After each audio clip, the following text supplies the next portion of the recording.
So I did my project on neurological and muscular fatigue in runners, and then this book I read over the summer, and that kind of inspired me to start the independent study and was the reason I wanted to look into the topic.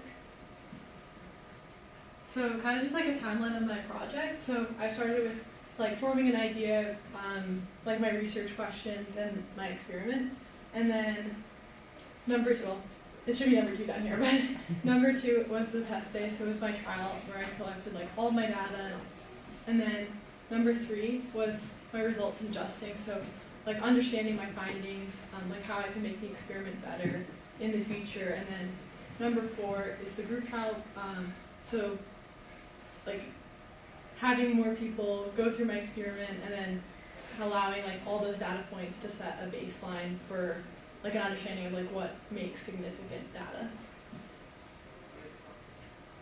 So kind of just like quick background on like neurological fatigue. So it's quote unquote not a failure of the muscle fibers themselves, but rather a diminished capacity of the central nervous system to generate and transmit the necessary motor commands.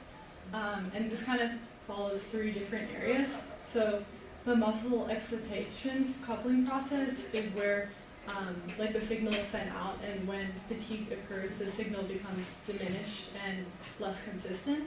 And then action potential, which is a type of signal specifically used, and this deals with the sodium and potassium ions crossing cell membrane, and then when they cross like back and forth, it's to hold the cell's voltage consistently. But when fatigue occurs, these ions become like diminished, like there's not as many ions, so the process kind of gets set out of whack, and that causes a reduced coordination, control, and an increased reaction time. And then for muscular fatigue, this is described as the decreased ability for muscles to contract efficiently and effectively after receiving a signal from the nervous system.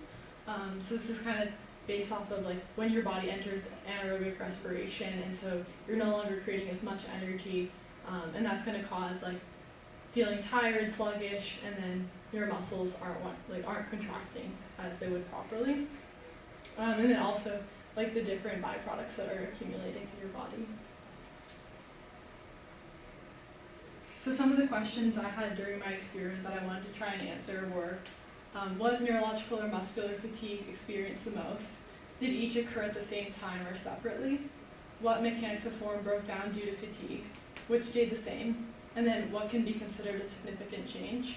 And then how does neurological and muscular fatigue differ from person to person? So I'm going to go into like my procedure, but I think like this is kind of helpful to just know like before I go talk about that, like some definitions. So flexion is decreasing in angle, extension is increasing in angle, adduction is adding something back to the body, abduction is moving away from the body, and then I use this perceived effort scale to kind of understand like during my test trial and like when running, like I recorded different points in time and then like asked myself like what level of effort I felt. So. And here are some factors that can affect fatigue in a person, and these include gender, age, level of training, underlying health conditions, and external environment. So when I was going through my experiment, the procedure, I really wanted to make sure that like I could reduce like the chance of any of these external factors like disrupting the data. So I made sure I used an indoor treadmill to control heat, wind, or outside surfaces and surroundings.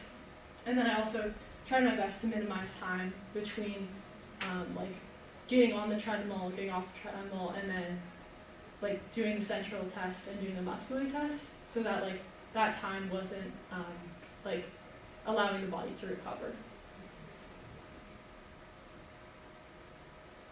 So this is kind of my procedure.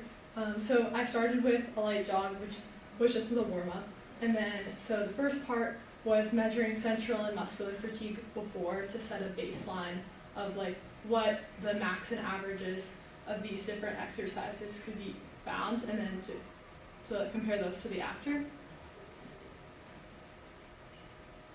And then the treadmill run was kind of a progression, which I worked with like Banner Sports, which is where I did the procedure, and then they helped me work through like what like what specific like run and how I wanted that to look like.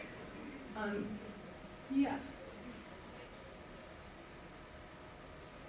And then here were some of the materials used. So this was the force frame that was used to understand like muscular fatigue before and after. And then that's the treadmill. There's also cameras all along. So when you're running, and I took those snapshots where I talked about like showing like my perceived effort. It would also take snapshots of like all these different other measurements that I'll show, which were also helpful to understand like how my form was changing like during the run itself. So this is kind of just data collection. So for a central nervous system test, I used just like I don't know what the name of the app is, but it's basically just like a reaction time test. So to see like how, like if my reaction time was slowing down or not. And it did a little bit, not significantly enough to be considered like a central nervous fatigue, but enough to like follow the trend line that I was predicting. And then here's just an example of the force frame data. So for example, for knee extension, like you can find the max before and after, the average before and after, and that was really helpful in understanding like whether or not the change was significant or not. And then here are some of the other ones. So overall, like these, so knee extension seated and then hip extension standing were the ones that changed the most, both left leg, right leg, and then max and average. And then I kind of talked about the cameras earlier, but this is kind of just an example of like what one time shot would look like going through the data, like, and then like deciding like each variable, like which ones I'm going to focus on, which I'll kind of go into in a second. I won't go through all of these, but I also did a lot of research like in understanding what each variable meant before I like decided which one I wanted to focus on. So here are some of those. These are some more.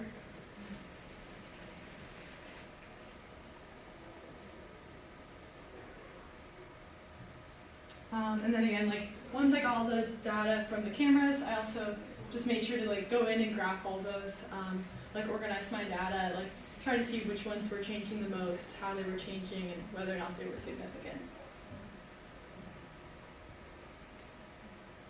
So these were my results. So overall, these were the different variables that were affected the most by fatigue, and then the ones on the right weren't affected significantly.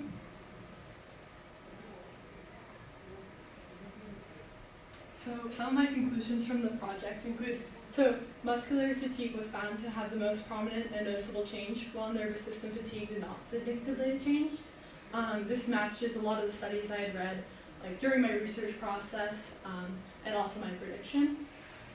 And it also makes a little bit of sense considering that the central nervous system prioritizes balance and control. So like those metrics like the contact time and average average impulse would stay the same because like your body is prioritizing like you're still running, you're still moving forward over other variables. And then also just like future changes to the procedure, like significant nervous system fatigue would probably require a longer time spent running or a more repetitive cognitive motor test. And then I also just want to talk about future changes to the experiment that I would like to make in the future to make more reliable data and just overall a better procedure. So more accurate time snaps. Unfortunately, the cameras weren't able to record until about 10 minutes into the running. So it would have been much better to have like one, like maybe 2 minutes in so I could have a better baseline. And then more participants to really test for significance and consistency. Returning to the original speed would also be helpful at the end to again like really compare the beginning and the after more accurately. And then also maybe doing like a nervous system test during the run. I couldn't find like an easy way to do that, like in my initial experiment, but that would be really helpful. Thank you.